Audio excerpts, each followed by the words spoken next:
Voilà, donc le titre de ma présentation, l'accentuation des risques côtiers dus au changement, l'accentuation due au changement climatique et à la maladaptation.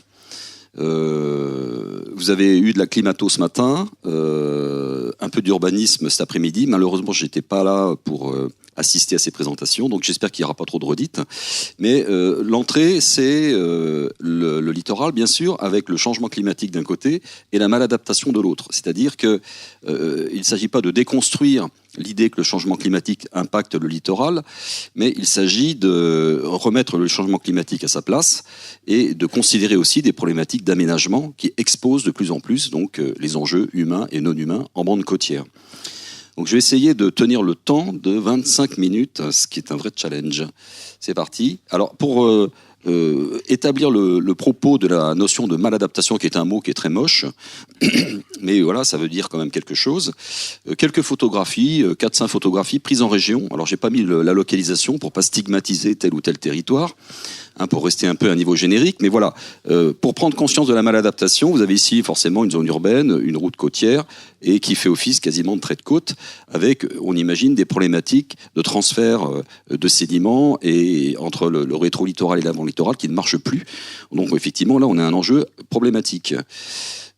Voilà, des photos rapides. Ici, voilà, des propriétés dont le mur constitue finalement le trait de côte actuel.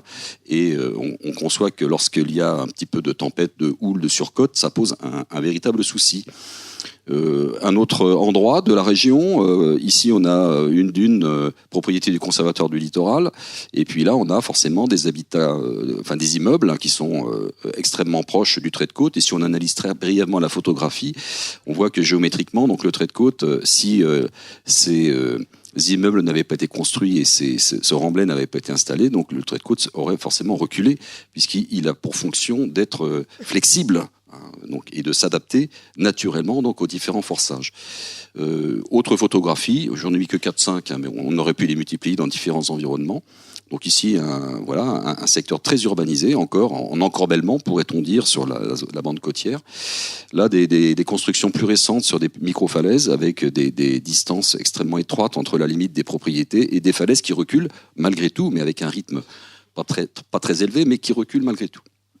Voilà, donc ça pose ce que l'on appelle la maladaptation. On pourrait faire la même chose en zone submersible, en zone inondable. Voilà. Donc la question qui se pose autour de l'adaptation des littoraux au changement climatique, c'est finalement comment envisager le problème. Donc l'évolution climatique d'un côté, je vais en parler un petit peu, même si ce matin la présentation qui vous a été faite doit être exhaustive sur ce sujet, mais pour la partie littorale, il faut quand même donner quelques informations. La pression démographique qui est donc de plus en plus prégnante sur la bande côtière, qui est une zone extrêmement attractive. L'artificialisation donc de façon corrélative de la construction, de l'extension urbaine, des infrastructures qui viennent donc modifier les modes d'occupation et d'usage du sol, ce qui pose à terme un problème, la bande côtière n'étant pas extensible à l'infini, comme la planète d'ailleurs. Et enfin, donc, la notion de maladaptation, c'est-à-dire des enjeux mal positionnés et qui sont soumis à des aléas naturels ou anthropiques d'ailleurs, mais à des aléas plutôt naturels en bande côtière. Et c'est tout le questionnement de faire la part des choses entre la maladaptation et l'évolution, plus que le changement climatique. Alors, quelques diapositives de climatologie, rapidement. Les mêmes causes produisent les mêmes effets. On nous parle donc de l'augmentation des gaz à effet de serre.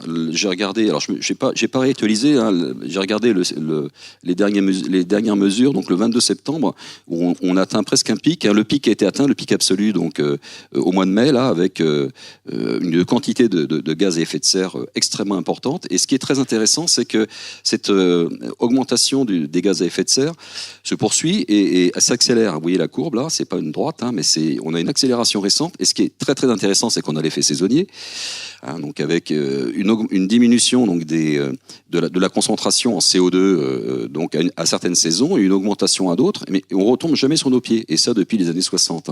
Donc par exemple là, on en est rendu en septembre, on est à quasiment 422 parties par million, et à la même date en septembre de l'année dernière, on était à 418, 419. Donc c'est un mécanisme qui s'accélère et qui engendre toute une série de répercussions sur la climatologie mondiale. Donc ça, c'est un fait effet.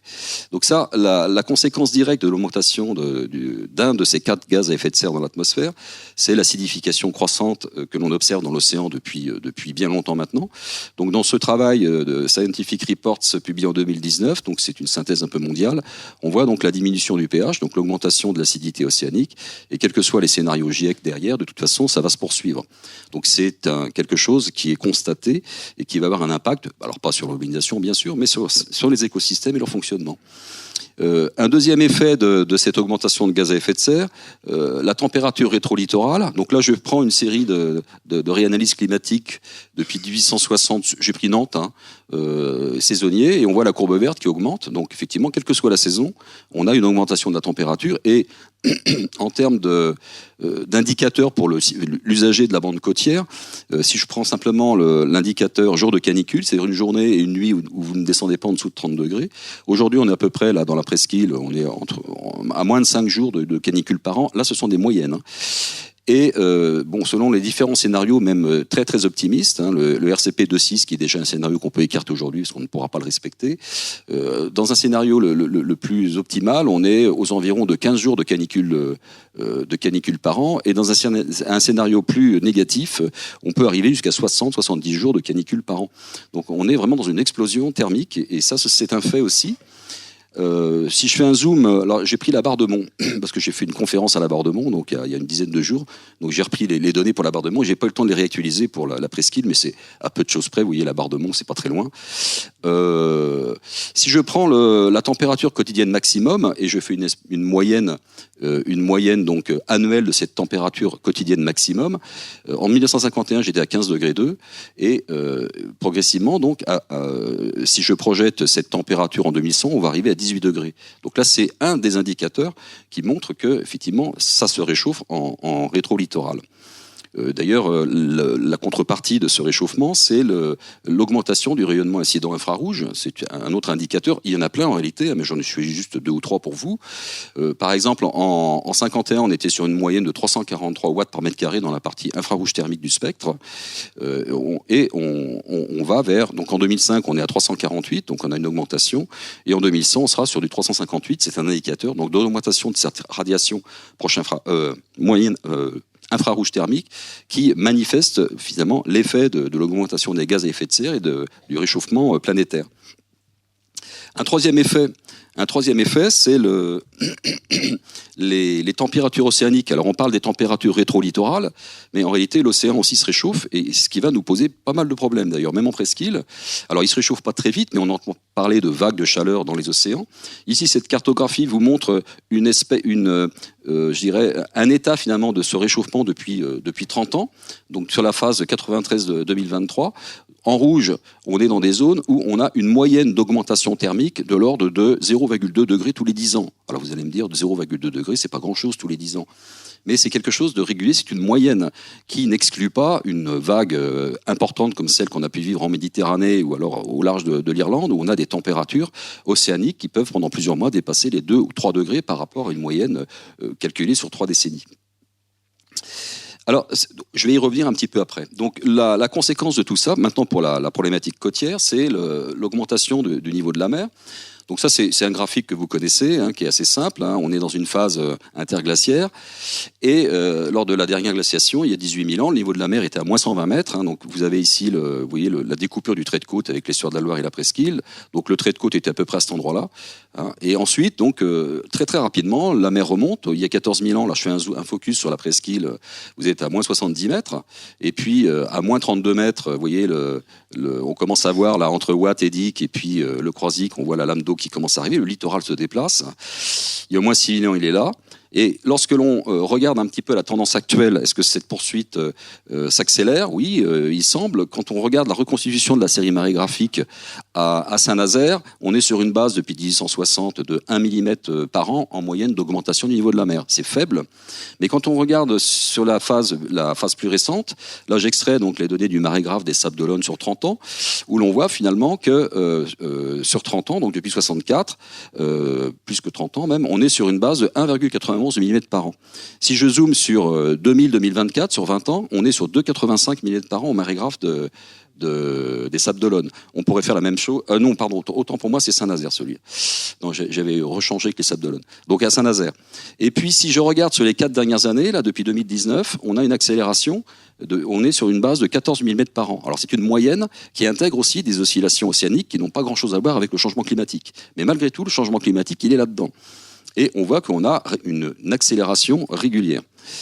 Si cette accélération donc est un petit peu amplifiée très légèrement, mais si on veut être honnête, on va jusqu'au bout de la démarche, avec la mobilité de la plateforme continentale. Et on voit ici, si je fais un zoom sur Saint-Nazaire, justement, donc là, c'est la mesure altimétrique très très fine, donc, et par GPS de la plateforme continentale, où l'on voit finalement, donc vous voyez, ça varie un petit peu, mais en moyenne, ce graphique vous montre que vous avez un enfoncement de la plateforme continentale au niveau de Saint-Nazaire et de la région de moins 0,62 mm par an. Donc on a un abaissement de la plateforme continentale qui vient amplifier un tout petit peu l'effet d'augmentation actuelle du niveau de la mer associé au changement climatique. Donc l'aspect sinusulaire est lié à la pression de charge atmosphérique, donc saisonnière, mais on voit qu'on retombe jamais sur nos pieds à Saint-Nazaire, hein. Donc c'est un petit élément, c'est pas grand-chose, mais on est honnête, on va jusqu'au bout de la démarche. Et quand on regarde maintenant la projection de tout ça sur les différents scénarios au GIEC que vous connaissez, et donc le collègue de Météo France ce matin a dû vous présenter aussi ces scénarios actualisés donc, et régionalisés. Là, je prends un point régionalisé au Sables d'Olonne. Donc on voit qu'effectivement, en 2050, on est sur une base, on va dire, de 21 cm, quel que soit le scénario. Et c'est après qu'on a vraiment une divergence qui apparaît. Donc en janvier 2100, on est entre 50 et 63 cm. Et puis en janvier 2150, on va dépasser le mètre. Donc ça, c'est vraiment des scénarios qui sont relativement plausibles. On serait plutôt sur une base d'ailleurs d'un scénario SSP3 7.0. Ça serait probablement le plus plausible. Alors, la question qui se pose maintenant, c'est l'impact sur la bande côtière. Là, est-ce qu'on peut... évaluer à travers finalement ce processus érosion-submersion la signature faible du changement climatique. Autrement dit, est-ce qu'on constate avec ça une augmentation du rythme de l'érosion? Est-ce que l'on constate une augmentation des potentiels de submersion? Je pense qu'à cette question, très honnêtement, je ne peux pas le démontrer par A plus B, mais tous les signes vont dans ce sens. Et on peut donc considérer qu'on a un potentiel qui est croissant avec le changement climatique, notamment au niveau donc à la fois de l'eustatisme, c'est-à-dire la remontée lente du niveau de la mer, qui va forcément avoir un impact mécanique sur la bande côtière, et à la fois au niveau des températures océaniques, qui vont avoir pour fonction de rendre nos tempêtes plus puissantes, pas plus nombreuses, mais plus puissantes et plus pluvieuses en réalité. Ici, vous avez un schéma qui vous montre l'articulation de la tempête Xynthia avec la concomitance de 3 variables qui a permis la catastrophe que l'on a tous vu passer donc, en 2010 en région et en Charente-Maritime. À la fois donc, un signal marégraphique très très fort donc, avec un coef de 102, à la fois une surcote associée à la tempête Xynthia, plus d'1 mètre de surcote, et puis à la fois des houles au large très très importantes jusqu'à plus de 6 mètres. Et vous voyez que dans la nuit du 28 février, on a ces 3 signaux qui quasiment s'alignent, et c'est ce qu'on voit Xynthia. Donc cette concomitance n'est pas associée au changement climatique, mais le changement climatique à travers la remontée du niveau de la mer va faire que cette concomitance va être encore plus puissante forcément sur les ouvrages de défense côtière, les dunes et les falaises.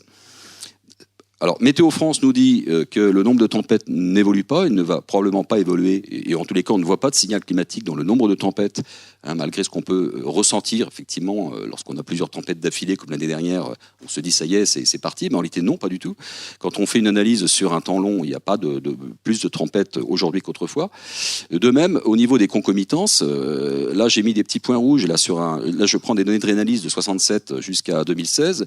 Les petits points rouges, c'est les occurrences, finalement, d'une tempête de type Xynthia un petit peu moins forte, et on voit qu'on n'arrive pas à avoir une augmentation finalement du nombre de tempêtes. Donc on a toujours le même nombre de tempêtes. Ce qui va changer très probablement, ça va être le fait que ces tempêtes vont se produire avec un niveau d'eau plus haut, et donc une probabilité de concomitance donc, qui va être plus dommageable pour l'environnement côtier, et surtout avec des tempêtes plus puissantes, puisque la température océanique remontant, rappelez-vous l'événement Méditerranée qui a envoyé donc, sur l'Europe de l'Est beaucoup de précipitations, c'est une Méditerranée à plus 3 degrés. Donc chaque degré d'augmentation de l'océan fait que les tempêtes que l'on a, qui viennent généralement d'ailleurs du recyclage de cyclones tropicaux et qui perdent leur capacité en en latitude en remontant vers nous en diagonale parce que l'océan se refroidit. Eh bien, sur un océan qui est un peu plus chaud, la diminution de la force de ces tempêtes va être moindre. Donc il faut s'attendre à des événements beaucoup plus pluvieux et beaucoup plus puissants.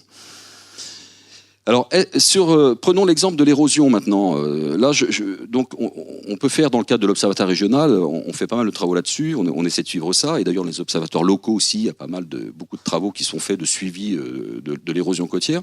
Là, je prends juste un exemple, une reconstitution finalement d'une série depuis 1830 de l'érosion côtière dans le Pays de Monde, donc un peu au sud d'ici, donc la corniche vendéenne, la barre de Mont, le Pont-Dieu, et là vous avez donc finalement des séries d'observations d'évolution du trait de côte, donc de mobilité du trait de côte depuis 1830 jusqu'à aujourd'hui, et grosso modo quand vous regardez ça, vous voyez donc des bandes bleues, des bandes rouges. Alors les bandes rouges, alors chaque petit trait c'est 10 mètres de long sur un littoral, c'est des petites boîtes.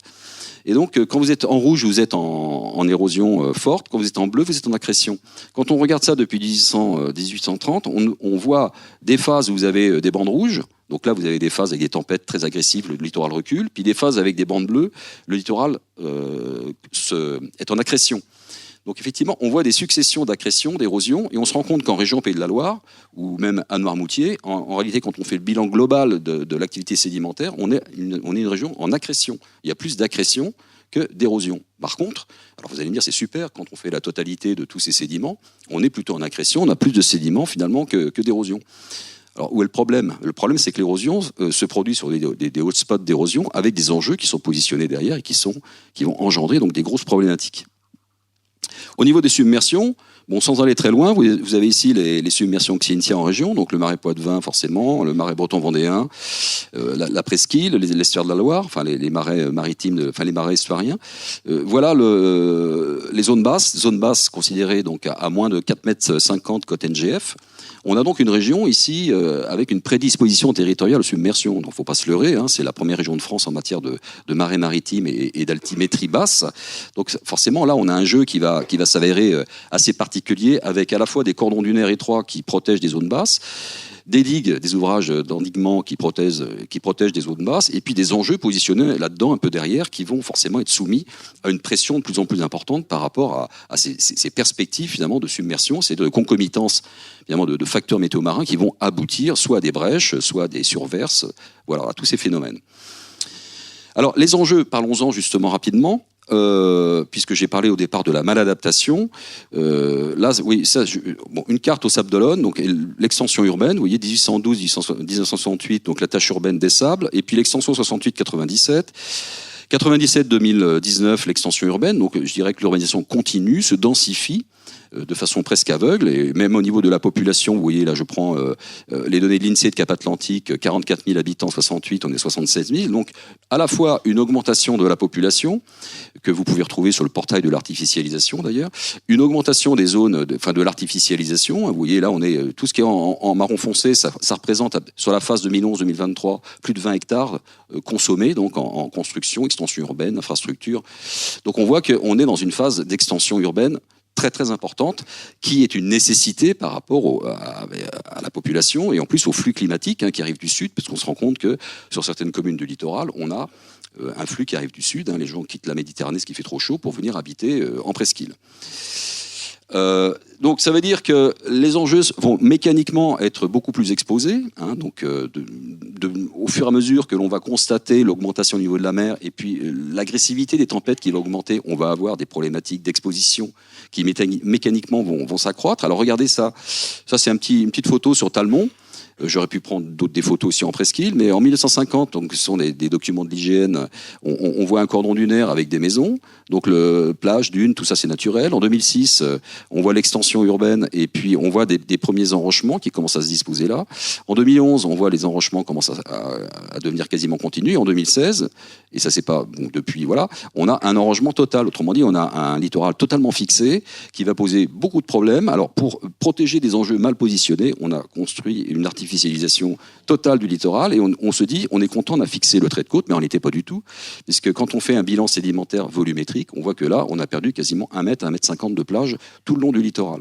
parce qu'un ouvrage de ce type donc engendre une dynamique érosive très intense avec des mobilités sédimentaires qui font que on a toujours au droit d'enrochement, on a très très rarement des plages de bonne qualité. Si vous prenez la Baule, on est obligé de recharger régulièrement, le sable il part ailleurs, donc après il y a toute une réflexion forcément sur l'avenir de ce sable et qu'en faire. Donc je passe un peu sur ça. J'ai pas l'heure. Est-ce que j'ai encore 5 minutes? Ah, il me faudra encore 5 heures. Mais bon, c'est pas grave. On n'est pas pressé, on est samedi, c'est le week-end, vous n'avez rien à faire. J'accélère là. Donc l'exposition donc mécaniquement croissante qui va se poursuivre sur le siècle. Donc ça, ce sont les premières cartes que l'on a produites dans le cadre de la loi climat résilience là, pour reprocher un trait de côte à l'horizon 2100, ce qui pose des tas de problèmes techniques d'ailleurs avec une fiabilité pas absolue, loin de là. Mais en tous les cas, vous voyez simplement là sur cet exemple dans le sud Vendée, on a deux options. On a l'option donc reprojection d'un trait de côte en fonction des différents scénarios climatiques. Alors vous voyez des couleurs, des traits de côte qui avec des couleurs qui viennent recouper des maisons. Donc si rien n'est fait, ces maisons, de toute façon, on ne pourra pas faire grand-chose. Il y aura un problème à un moment donné. Maintenant, si on tient compte des ouvrages de défense côtière, on fixe le trait de côte, donc on protège les enjeux, mais derrière, ça creuse de toute façon de part et d'autre. Donc quand on voit ça, on se dit, il n'y a pas d'autre solution. Soit on prolonge les ouvrages de défense côtière pour tout protéger, mais à un moment donné, ça va devenir infernal. Ou soit, effectivement, on commence à réfléchir dans les secteurs où il y a vraiment une maladaptation et au niveau économique, peut-être un coup à jouer, proposer peut-être une recomposition territoriale. Enfin, en tous les cas, c'est une réflexion qu'il faut poser sur la table et qui est appelée de ses voeux depuis 2012, d'ailleurs, à travers la stratégie nationale pour la gestion intégrée du trait de côte. Alors, le CEREMA, vous pouvez vous procurer ce travail qui est en ligne et qui a fait beaucoup d'écho dans la presse. Le nombre de logements en France métropolitaine et en Outre-mer, donc impactés par le recul du trait de côte, on arrive finalement, si on assiste à un recul généralisé sur le littoral, donc faisant l'hypothèse d'un recul généralisé, à 47 300 logements impactés donc, à moyen terme par ce genre de mécanisme. Alors effectivement, quand on regarde maintenant les submersions, un mot des submersions, et qu'on fait un simple exercice. Alors c'est un exercice qui n'a aucun sens, mais qui est important pour la pédagogie. Je prends là l'entrée du Pouliguen ici, que vous connaissez tous. Vous avez voilà, je fais un petit zoom, et là je projette tout simplement sur la topographie fine donc faite à travers un lidar aéroporté très très soigné, où enfin tout a été bien fait. Donc c'est une des campagnes aéroportées de l'observatoire. Je projette les niveaux de la mer. Donc ici une pleine mer de Morteau, un coef de 40, ça fait ça. Puis ensuite vous voyez 2,70 m NGF, donc pleine mer de Vivo, coef 90, 3,40 m coef 120. Donc ça c'est ce qu'on appelle la PHMA, c'est la plus haute marée astronomique qui existe, et qui intervient tous les 18 ans selon un cycle, voilà, donc ce qu'on appelle le Saros, mais enfin bref. Donc 3,40 m, voilà ce que ça donne. Et vous voyez déjà qu'à 3,40 m, la pleine mer de Vivo, si j'avais pas le système d'endiguement du Pouliguen, géométriquement je suis submergé. Si je poursuis 4,1 m, donc épisode Xynthia, donc là je suis à 4,1 m avec un coef de 102. Voilà ce que ça donne, si j'ai pas de protection de la côte. Maintenant, je mets Xynthia un jour où vous avez non pas un coef de 102, mais un coef de 120. Voilà ce que ça donne. Et puis après, au lieu de mettre Xynthia, je mets Lothar, qui est une tempête beaucoup plus puissante que Xynthia, 30 km/h de vent en plus, donc au pic de la tempête, qui est passée, elle, par contre, à marée basse avec un petit coef. Donc voilà, on imagine une concomitance de variables qui nous amène 4,90. Et maintenant, je rajoute à ça le changement climatique, donc les 60 cm, entre guillemets, réglementaires d'un scénario intermédiaire. Et voilà ce qui me reste. Donc topographiquement, bien sûr. Alors, vous voyez, cet exercice n'a pas de sens parce que le système d'endiguement est là, mais quand même, on se projette. Comme les Hollandais ont l'habitude de le faire, on se dit, mais on réfléchit un peu à ce qu'on fait, et on se dit, mais finalement, on a un trou dans l'eau, là, et puis on rajoute des enjeux, on va renforcer les digues, mais à un moment donné, une digue, c'est pas forcément totalement fiable, c'est un coût d'entretien énorme, et puis, voilà, à un moment donné, il faut quand même réfléchir un peu à notre littoral. Donc ça, c'est juste pour éveiller un peu les consciences. Donc là, on peut prendre des exemples ailleurs, mais j'ai pas le temps. Tenez, on fait le même exercice sur la flèche de Pimbron, puisqu'il y a un joli chantier sur la flèche de Pimbron. Donc un coef de 40, 90, vous voyez en bleu, c'est le niveau de la mer, donc à l'instant T. S'il n'y a pas rien n'est fait, donc 3,40 m NGF, PHMA, 4,1 m, donc vous voyez là, ça commence à rentrer un peu partout là-dedans. 4,50 m NGF, côte Xynthia plus un coef de 120, donc la PHMA. Vous voyez, donc bon, voilà. Si je mets du Lothar avec 120, donc PHMA plus, alors je rajoute, parce que j'aime bien un peu tripatouiller les stats, ce qu'on appelle le WSU, donc le Wave Setup, c'est-à-dire la contribution de la surcote associée au houle, si la tempête arrive avec une forte houle. Et voilà ce qu'on a finalement à la fin, quoi. Donc, c'est assez pédagogique parce que du coup, ça permet de repenser le territoire et puis de dire quand même à un moment donné, je ne peux pas non plus imaginer que la technologie va permettre de résoudre l'ensemble des problèmes. Il faut quand même faire attention aussi à la nature. Ah ben je peux même aller au-dessus si j'ajoute la cote GX60. Voilà ce que j'ai donc à la fin du siècle. Voilà. Donc c'est un petit exercice qui est intéressant et qui nous amène à repenser finalement la façon de protéger aussi notre littoral. Ici, vous avez par exemple la flèche de la Turballe avec l'ensemble des défenses côtières. Vous voyez, en 50, il y avait le port, il y avait la pointe. Et puis progressivement, on voit le 71, 89. Vous voyez, on voit une extension finalement des perrets ou des enrochements. En 2011, on en est rendu là. Donc, vous voyez, ça a progradé là. Et puis là, on est rendu là aujourd'hui avec l'extension actuelle, enfin récente là, en 2023. Donc, ça veut dire qu'il y a un tiers de la flèche un peu plus d'un tiers de la flèche qui est artificialisée. Et ça veut dire qu'on va avoir forcément, juste un petit mot là-dessus, des éléments un peu d'inquiétude à avoir, notamment si je rejoue là c'est une modélisation de Xynthia, on rejoue Xynthia juste sur la flèche de la Turballe pour voir comment ça se passe, et on voit que sur Xynthia par exemple, là vous avez des profils, chaque petit trait c'est un profil qui vous montre finalement le sens de la dérive littorale, c'est-à-dire que les sédiments sont entraînés à contresens finalement de la progradation de la flèche, donc ils repartent vers le nord, et on voit que on a juste une inversion au niveau du port, donc on a un effet de protection du port, ce qui fait que quand on regarde ça, et la grande digue du Croisic, là, le Tric, c'est ça, Tric, enfin bon. Vous avez ici donc un phénomène qui est assez connu et qui montre que finalement on a un effet d'entraînement lors des tempêtes vers le nord. Et cet effet d'entraînement, forcément, il va être extrêmement favorisé par l'enrochement, hein, puisqu'un enrochement c'est quasiment lisse. Et donc quand la houle tape là-dedans et les courants longent l'enrochement, il y a un effet d'accélération qui est assez connu de ceux qui font un peu de mécanique des fluides.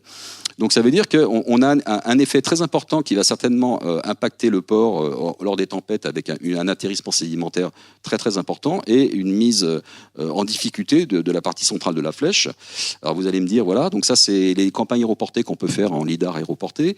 Vous avez ici une estimation, un différentiel volumétrique entre 2023 et 2019, donc après la construction du port, où l'on voit effectivement cette vaste zone d'accumulation sédimentaire que vous connaissez tous. Et puis dans toute la partie centrale, donc effectivement un décaissage très important de la flèche qui laisse imaginer que les enjeux qui sont immédiatement derrière peuvent à moyen terme rencontrer quelques soucis. Donc je passe sur les profils et je sens que ça s'agite derrière moi. Et je vais arrêter.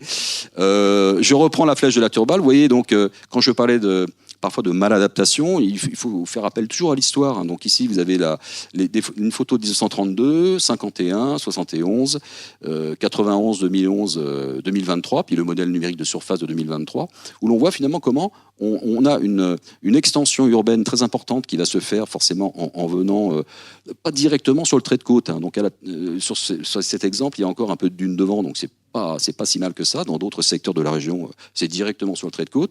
Puis à l'arrière, un petit peu dans les zones basses, ce qu'on peut aussi observer dans le marais Poitevin, marais breton-vendéen, toutes ces zones. Et on a effectivement donc une extension urbaine qui est venue donc vous voyez, assez rapidement finalement, l'espace de 30, 40, 50 ans. On se rend compte même que la loi littorale de 86 n'a pas empêché la densification et l'explosion urbaine, même dans la bande des 100 mètres. Donc ça, c'est quelque chose qui est assez intéressant, parce que finalement, c'est un peu la conclusion, il faut mieux tenir compte des processus naturels plutôt que de lutter contre. Et à titre juste d'exemple, j'aime bien cette photographie que je montre toujours à mes étudiants, c'est la flèche d'Arcet. Donc la flèche d'Arcet aujourd'hui, la flèche d'Arcet dans les années 50, la flèche d'Arcet sur la carte de l'état-major, qui a été établie entre 1830 et 1860, et puis vous avez ici la carte de Cassini. Mais une chose est intéressante, c'est de voir qu'il y a 2 siècles ou 3 siècles, la flèche d'Arcet n'existait quasiment pas, et on a installé dessus une agglomération, donc la Faute-sur-Mer, avec l'Aiguillon-sur-Mer de l'autre côté, qui par contre lui existait. Donc la Faute-sur-Mer a été totalement installée sur cette flèche, qui n'existait pas il y a 3 siècles. Donc effectivement, il a fallu la blinder de tous les côtés pour empêcher les problématiques de submersion et inondation, jusqu'à l'épisode de 2010 que tout le monde connaît. Donc là, si ça vous intéresse, j'ai pas mis, il n'y a pas mal de publications, on a travaillé beaucoup là-dessus. Là, c'est juste une publication intéressante là, que vous lirez donc, ce week-end. Donc la revue Géomorphologie, relief, processus environnement, elle est en français, c'est pour les étudiants, pour qu'ils lisent en français, donc c'est pas en anglais. Et vous avez la reconstitution finalement de l'ensemble du territoire. La vertu de ça, c'est de montrer qu'un territoire littoral est très très dynamique, toujours très dynamique, et qu'il faut au maximum ne rien faire pour entraver ce dynamisme. Parce que dès lors qu'on commence à mettre le doigt dans l'arrêt de ce dynamisme, finalement, par de la fixation, par des enjeux, eh bien, on met le doigt dans un engrenage qui est absolument infernal, et on le voit bien aujourd'hui, à travers la loi climat-résilience, la recherche d'un fonds érosion qui a été interrompu suite à la dissolution pour faire le pendant au fonds Barnier, dans un régime CatNat pour bénéficier finalement d'indemnisation en cas de submersion ou d'inondation, ce qui n'existe pas pour l'érosion. On est dans un vrai problème de fond, là, un vrai problème politique. Mais là, ça me dépasse. Moi, je ne suis pas un politique. J'essaie de rendre un peu factuel ces éléments. Et j'en ai fini. Je suis désolé si j'ai mangé la consigne.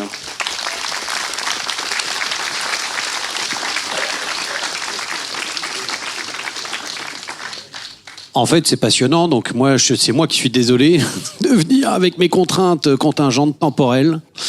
Juste pour finir, excusez-moi. Non, parce que j'ai pas mis la dernière diapo. Ça, ce sont on a des étudiants en master qui travaillent beaucoup là-dessus. Là, c'est juste un visuel un petit peu. Vous connaissez les jumeaux numériques ou des choses comme ça. Donc là, c'est un travail pour mettre en évidence, donc à travers un stage de M2. Donc là, c'est la commune de Mesquer avec finalement les maisons, les marais, la configuration côtière, et puis une petite couleur pour montrer finalement le niveau de sensibilité donc à tous ces problèmes multirisques, érosion, submersion, etc. Où l'on voit finalement, très simplement que là où c'est rouge, c'est des enjeux qui sont au niveau de la mer, et là où c'est pas rouge, c'est des enjeux qui sont un peu plus hauts, qui sont un peu plus loin et qui sont mieux positionnés. Donc le message, c'est finalement évolution climatique, évidemment, et maladaptation surtout. C'est ça qu'il faut bien considérer. Je suis désolé. Non, il faut pas. Non, mais moi je viens avec des problématiques de temps. Mais en fait, en vrai, on a le temps, non ? Tout ça, c'est pour demain, on s'en fout. Ben non, on n'a pas beaucoup le temps, c'est un peu le message. Et même pendant le colloque, on n'a pas beaucoup le temps, donc vous m'excusez. En tout cas, c'était passionnant. Moi, ce que je vous propose, c'est qu'on prenne 2 questions. Maintenant, attention, 1 et 2. Merci beaucoup, c'est parti. Je donne... Non, alors... Je voudrais revenir, je sais que ça vous embête, mais c'est le constat politique maintenant, parce qu'effectivement, le constat de l'existant et du futur, vous l'avez fait et très bien fait. Sauf qu'à un moment donné, en France, on part de choses simples et on finit par les compliquer. Vous avez parlé du Comité national du trait de côte qui est issu de la loi climat et résilience, donc ça, c'est le législatif qui l'a fixé. Et maintenant, les EPCI, c'est-à-dire Cap Atlantique, pour nous, associés avec la Carène, doivent nous produire fin octobre un projet de stratégie locale de gestion intégrée du trait de côte. Ça, c'est ce qu'ils nous ont promis en comité partenaire. Pour le moment, on n'a rien vu venir. J'espère que ça va arriver. Il reste encore quelques jours. Et après, on va parler argent, financement. Vous l'avez justement dit, la submersion marine, c'est les fonds Barnier.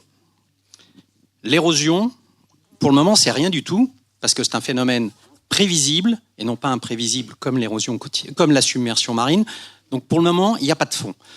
Effectivement, Madame Panonac, qui était présidente du comité national du trait de côte, a essayé de faire passer une taxe à l'Assemblée nationale. Ça n'est pas passé pour financer cette érosion du trait de côte. On estime à 10-15 ans, c'est ce que j'ai pu lire dans des revues spécialisées, des besoins de l'ordre de 20 milliards d'euros, entre les indemnisations, entre la lutte, etc., etc. Je voulais juste savoir comment vous voyez les choses aujourd'hui en termes d'organisation, parce que c'est ça qui pêche. Je pense qu'on est en train de prendre du retard à ce niveau-là, d'un point de vue administratif, et d'un point de vue gestion, puisque le constat, il l'est. On l'a, le constat. En vous écoutant, on sait ce qui va se passer. La seule chose, c'est qu'à un moment donné, il va falloir prendre les bonnes décisions. Les bonnes décisions, c'est on recule à tel endroit, on résiste à tel endroit, on met tant d'argent à tel endroit. Et ça, aujourd'hui, c'est très flou. C'est très flou. Et il y a un moment donné, pour que ça fonctionne, il faut un patron. C'est toujours la même chose. C'est-à-dire, qui va diriger tout ça ? Est-ce qu'on fait un fonds Barnier qui va servir à la fois pour la submersion et l'érosion, ce qui serait plutôt simple et efficace peut-être ? Ou est-ce qu'il va falloir recréer un fonds, recréer un comité, faire une différenciation entre la submersion et l'érosion ? Si on prend notre territoire de Pénétin à Pornichet, on est cerné par l'eau. L'eau douce, Marais de Brière, laitier par ici, qui rentrent sur base, sur le Pouliguen et sur la Baule. Et puis la submersion marine, vous avez parlé de la Baule qui était en train de refaire complètement son Perret. C'est quand même un investissement de 110 millions d'euros. Ça fait lourd pour des finances locales et des subventions d'État. Je veux dire, tout ça, à un moment donné, il va falloir mouliner un petit peu et être efficace. Voilà. Donc je voulais juste avoir votre point de vue. Alors là, merci pour cette question qui me met dans l'embarras. Alors plusieurs réponses possibles. D'abord, effectivement, les territoires s'organisent dans le cadre de leur stratégie locale.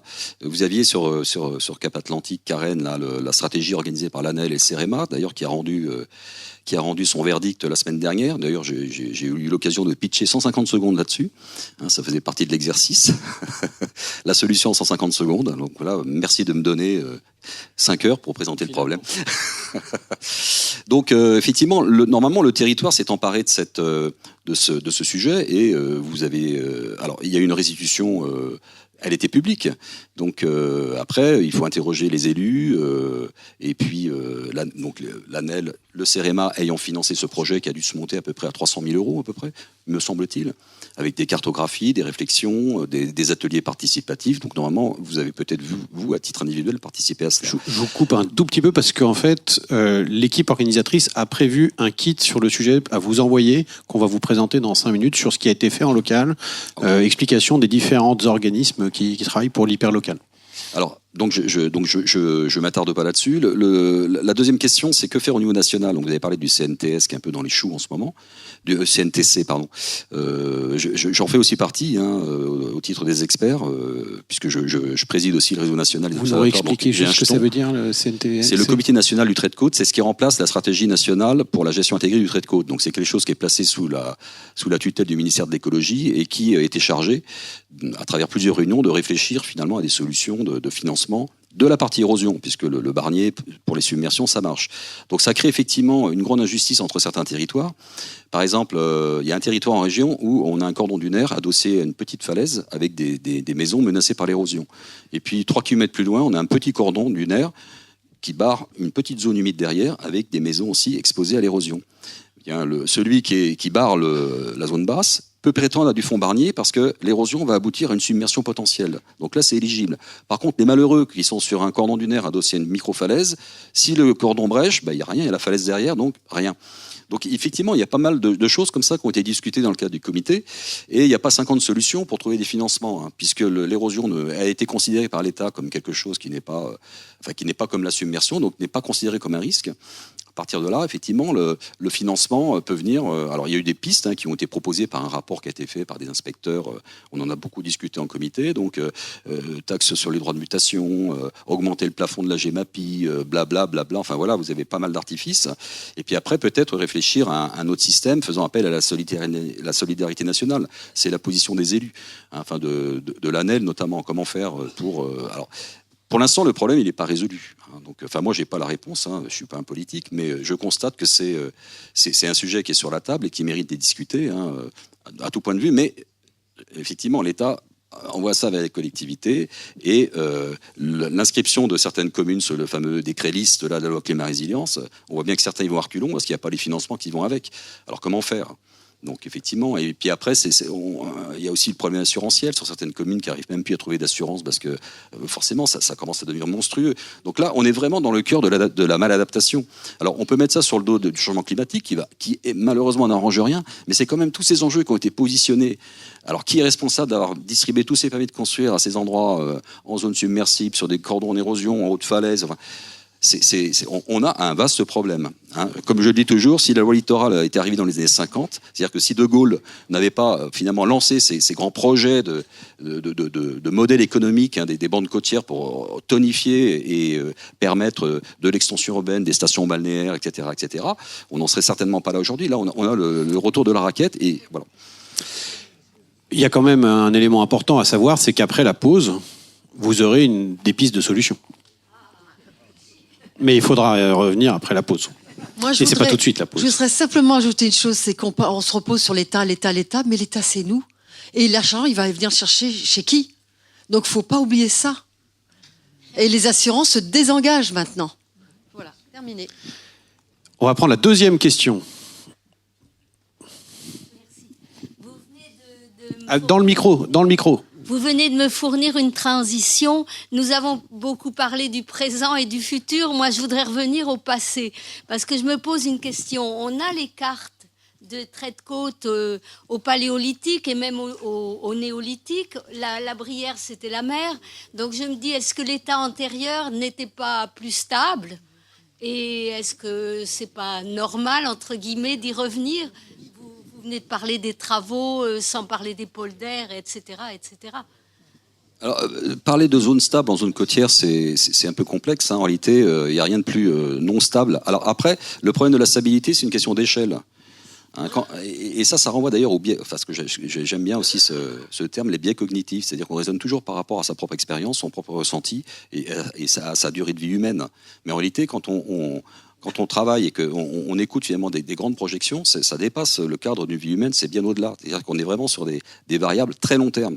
Vous parlez du paléolithique, vous avez vu les cartes rapidement que j'ai montrées tout à l'heure, le niveau de la mer remonte de très bas. Normalement, si on n'avait pas si on n'était pas aujourd'hui dans un contexte d'aggravation du changement climatique par l'activité anthropique sur la planète, on repartirait vers une glaciation. Les paramètres astronomiques sont plutôt favorables au fait que normalement la mer devrait se stabiliser, on devrait avoir une mer qui descend aujourd'hui. Mais ça va se poursuivre pour des raisons d'inertie principalement thermique et océanique, parce que vous avez vu la courbe des gaz à effet de serre, jusqu'à encore la semaine dernière, et si on regarde encore aujourd'hui, ou même à la minute où on parle, puisque c'est quasiment réactualisé toutes les minutes, eh bien on a ces deux poursuites inexorables. Et ça participe aussi des politiques actuelles quand vous entendez. Alors là, je m'avance pas trop, je ne veux pas mettre en avant ma propre opinion politique, mais quand on voit par exemple le zéro artificialisation nette qui va être probablement remis en question pour des raisons économiques, mais on peut le comprendre parce que là, c'est une sorte de biais cognitif. On est sur un court terme et on a besoin d'avoir de l'argent, de vivre correctement à l'échelle de notre vie. Mais là, quand on a une vision un peu plus long terme, on se dit c'est une hérésie parce que ça va aggraver le problème et qu'un jour ou l'autre, on en paiera tous les pots cassés. Donc on est un peu coincé entre une logique long terme et puis la nécessité de vivre correctement, décemment, que tout citoyen a le droit d'avoir aujourd'hui. Et cette espèce de jeu, on le voit bien dans les cénacles de type comité national ou des choses comme ça, c'est très ambigu, quoi. Et chacun vient en défendant son bout de gras et on est tous pareils, on est tous humains et on a tous les mêmes besoins. Mais à un moment donné, on est obligé d'avoir un discours un peu plus long-termiste et c'est là qu'on commence à poser les vraies réalités. C'est-à-dire que de toute façon, la nature va nous rattraper. Quand on discute avec des ingénieurs hollandais, Rotterdam est à moins 6 mètres sous l'eau parce que ça se tasse et puis le niveau de la mer monte. Et les ingénieurs disent, au-delà de 2150, c'est cuit. On n'aura plus les moyens d'entretenir ça. Donc il faudra bien, même si l'architecture va permettre de l'imperméabilisation, les water plaza et tout ce que vous voulez, et la technologie est là, et on va l'utiliser à fond pour maintenir en place notre modèle économique, à un moment donné, on va être rattrapé par la patrouille, comme on dit. Donc les Hollandais le savent, au-delà de 2150, 2200, en Hollande, il faudra déménager. Il faudra tout déménager. Il n'y aura pas de solution. Ça commence, regardez Jakarta, la capitale, elle commence à être déménagée parce que c'est vrai que là-bas, il y a peut-être moins d'argent et qu'à un moment donné, il y a un principe aussi économique qui fait qu'on n'a plus assez d'argent. On arrêtera de faire des ouvrages de défense côtière le jour où le coût de l'entretien d'un ouvrage dépassera celui des enjeux protégés. C'est un coût-bénéfice, c'est vachement simple comme équation en réalité. Pour l'instant, on a assez d'argent pour maintenir le système en l'état. Donc on renforce, il n'y a pas d'autre solution. Et puis vous êtes tous propriétaires, vous ne voulez pas avoir votre bien sous l'eau. Voilà, vous allez négocier peut-être pour certains d'entre vous. Enfin, quand je dis vous, c'est pas vous, mais voilà, je suis propriétaire d'une maison. On me propose une indemnisation. Dans le cadre du comité national, l'État dit on va proposer au moins 10 ans, peut-être 2/3 du prix de vente de la maison, donc à l'horizon 20-30 ans. Enfin voilà, il y a pas mal de solutions possibles pour l'indemnisation. Parce que c'est ça qui va finir par nous intéresser. Mais à un moment donné, les enjeux qui sont trop impactés seront obligés d'être dans cette situation. Il faudra négocier le mieux possible pour avoir une indemnisation, pour pouvoir partir et aller ailleurs. Mais le retour d'expérience qu'on peut en avoir quand on discute, parce qu'on fait aussi des enquêtes auprès des populations, on voit très bien que tout le monde s'en fout, en gros, et que on a des cas, dans le Pays Basque, on a fait des enquêtes là-bas, il y a notamment un propriétaire, il a une maison splendide, il investit plus d'1 million d'euros dans sa maison, sur un terrain qui fait 3 ou 4 000 m², et la moitié du terrain, avant de signer l'acte de compromis de vente, hop, la falaise a glissé, il a perdu la moitié de son terrain. Peut-être que vous avez vu ça dans la presse aussi, enfin on a suivi ça avec nos collègues de Bordeaux un peu plus précisément. Alors le propriétaire, on lui dit, mais alors quand même, la moitié du terrain en moins, c'est le même prix. Lui, il a 60, 65 ans, il n'en a rien à faire. Il dit, moi je m'en fous, ce que je veux, c'est prendre mon petit Ricard face au soleil qui se couche, et puis après moi, le déluge. Donc voilà, c'est ça, il n'y a pas de... Après moi, le déluge. Intergénérationnelle, voilà. Bon, je prends la balle au bon. Oui.